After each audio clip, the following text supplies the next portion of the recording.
Welcome back, lovely people. Today I'm going to share a vegan burger recipe. Now this one is gluten-free and it's very straightforward to make. The only thing is it does take a little bit of prep time, but the main ingredients that you're going to be using are some butternut squash, and we'll need approximately 400 grams of that, and you just want to peel and chop it roughly into small cubes.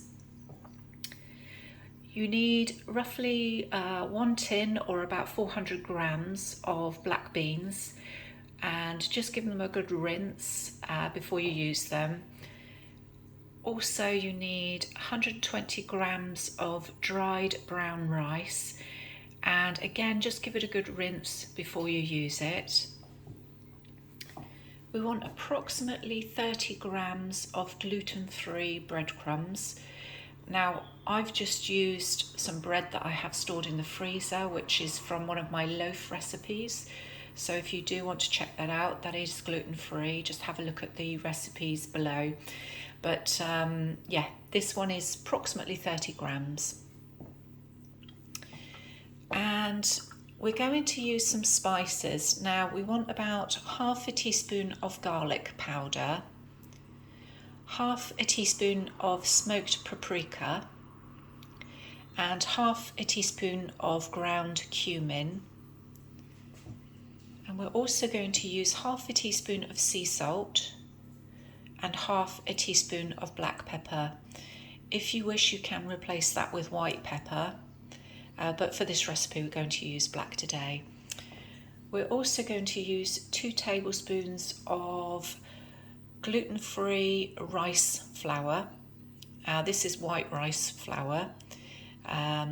So yeah, just anything that's gluten-free will be fine. Any type of flour really that's gluten-free.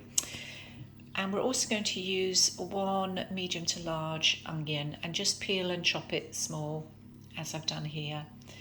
We're also going to use some coconut oil just for the cooking process, and also we might need a splash of water as we make the burgers. Okay, so initially the first thing you need to do is just pop the oven on to 200 degrees Celsius just to heat up. And in the meantime, what we'll do is we will start cooking the rice. So to start with, if you get yourself a small saucepan and just fill it up about halfway with some water, we're going to place the brown rice into the saucepan, and I'll just scoop the rest of that out. Okay, and just place it on a high heat because we're going to bring this one to the boil. And we're going to just leave that for about 20 to 25 minutes. Brown rice tends to take a little bit longer to cook, so I'll come back to you once that's cooked. And in the meantime, I'm going to get a baking tray ready for the butternut squash. And here we go. So just place the butternut squash in a baking tray or an oven dish, and you want approximately about a tablespoon of the coconut oil. And we're going to place that in the oven, and we'll pop it in for about 30 to 40 minutes, and we'll just check it halfway through and just turn it over just as it's browning. And I'll just take you to the next stage. Okay, so once you've placed the butternut squash in the oven, we're going to just melt about a tablespoon of the coconut oil in a frying pan, and we're going to just fry just on about a 3/4 heat. We're just going to fry the onions, so we'll just let that melt a minute. And there we go. So we'll just add the onions. And we just want to fry these just for a few minutes, just so they go a lovely light to golden brown. And there we go. So it starts to go a lovely golden brown.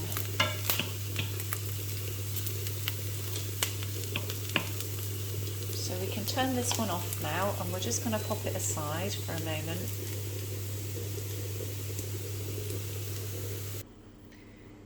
Okay, so while we're waiting for the butternut squash to cook and the rice, what you can do is get yourself a food processor ready, And just place the other ingredients in the food processor. So we're going to put the black beans in and the breadcrumbs and the 2 tablespoons of flour,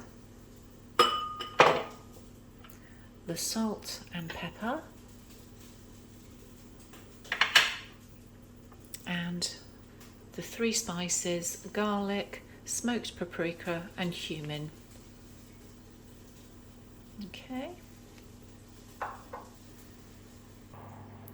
Okay, and once the onions have cooled slightly, if you just get yourself a large bowl, and we're going to place the cooked onions in here and just place it aside for now.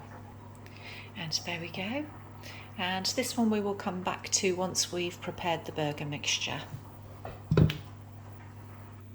And after about 15 to 20 minutes, if you just take the butternut squash out of the oven, and we're just going to turn this over.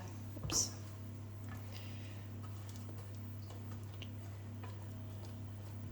Just do this with 2 hands. And there we go. So we're going to pop that back in the oven again for about another 15 to 20 minutes. And once you've popped it back in the oven, you just want to check the rice, and it looks like it's just about done now. So I'm going to turn this one off. And I'm just going to rinse off the rice, and we're going to place it aside just to let it cool for a little while. And after the butternut squash is cooked, just take it out the oven and just leave it just to cool for a minute or 2. Okay, so coming back to the food processor, we're now going to add the cooked rice and finally the butternut squash. And there we go. Once all of the ingredients are in there, all except the onions, we're going to just put the lid on and we're going to just food process this so that we get to a smoother paste consistency. Okay, so it's starting to break up now.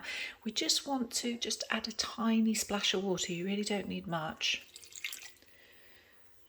And there we go. And I'm just going to process this some more. And there we go. So you'll still see there's a few small chunks in there, which is fine. And we're going to now add this to the bowl with the onions in. And here we go. So we're going to just combine this in with the onions now.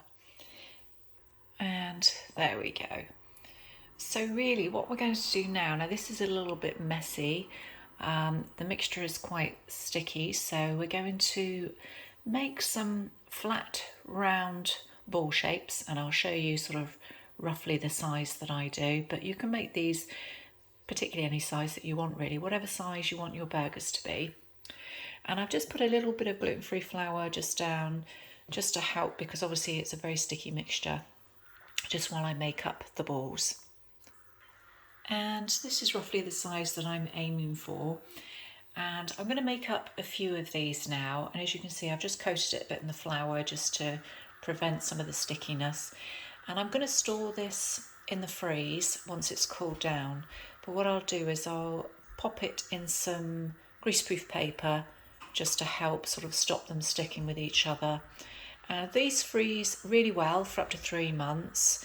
And when you do want to use them, you can either cook them from frozen or you can literally thaw it out and just cook it as is.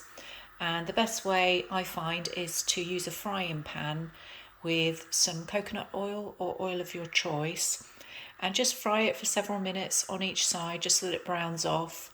And I usually flatten it a little bit more, and then, you know, to the thickness that you want, and then it's ready to go. So I'm just going to finish these off now and I'll come back to you in a moment.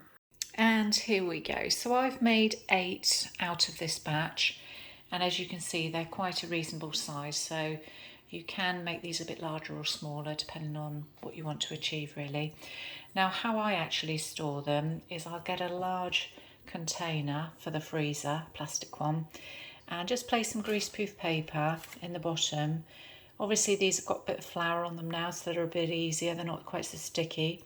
But just place a couple in the bottom, depending on the size container, and then you want to just cover it over with a layer of the greaseproof paper, and then stock the other ones on top and then cover again, just so that they're not sticking to each other in the freeze. I find that a lot easier than when you want to take them out and use them. So that's the recipe, everyone. I hope you enjoyed it. I probably will do another burger recipe further down the line, maybe one with lentils. So yeah, stay tuned for that, but I will see you soon for another video.